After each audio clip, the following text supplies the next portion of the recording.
என்ன என் ஆனந்தம், என்ன என் ஆனந்தம் சொல்லக்கூடாதே.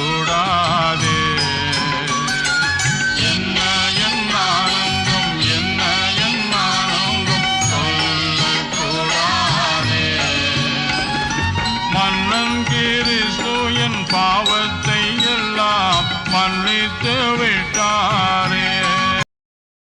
வெள்ளங்கி பொன்மூடி வாத்தியம் மேல் வீட்டில் ஜெய கொடியுடனே மண்ணுலகில் வந்து விண்ணுலகில் சென்ற மன்னனை ஸ்தோத்தரிப்போம். மண்ணுலகில் வந்து விண்ணுலகில் சென்ற மன்னனை ஸ்தோத்தரிப்போம். என்ன